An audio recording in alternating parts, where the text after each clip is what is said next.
La décision de la Cour de cassation du 29 janvier 2025 commentée concerne la rupture par Bouygues Telecom de sa relation commerciale avec l'un de ses distributeurs d'une ancienneté d'une quinzaine d'années.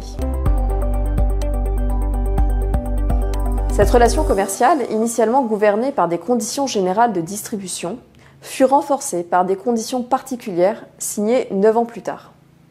La rupture a été notifiée en 2 étapes. Une rupture du contrat comportant les conditions particulières effectuée en 2012 avec un préavis de 9 mois, une rupture partielle, suivie d'une rupture totale en 2013 avec un préavis de 13 mois. La durée des préavis était donc au cœur des débats. Après avoir rappelé que la durée du préavis suffisant s'apprécie en tenant compte de la durée de la relation commerciale et des autres circonstances au moment de la notification de la rupture, la Cour est invitée à se prononcer sur plusieurs questions.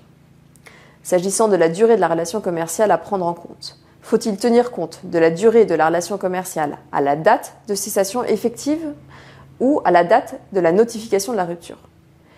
La Cour de cassation réaffirme une règle constante selon laquelle la durée du préavis doit être évaluée au moment de la notification de la rupture.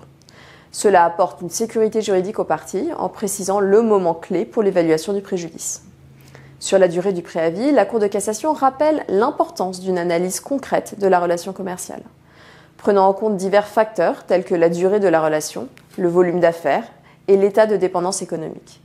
Elle a souligné que l'état de dépendance économique doit être évalué en fonction de critères tels que la notoriété du partenaire, sa part de marché et l'importance de la relation dans le chiffre d'affaires du distributeur.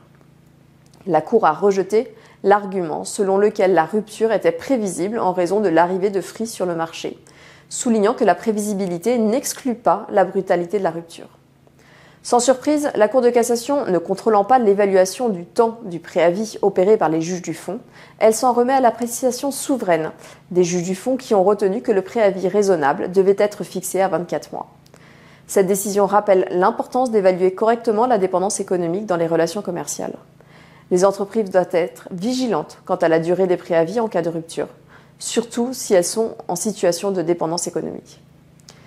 Néanmoins, si la Cour mentionne l'importance de considérer une rupture partielle antérieure, elle ne fournit pas de directives claires sur la manière dont cela doit influencer la durée du préavis pour une rupture totale ultérieure.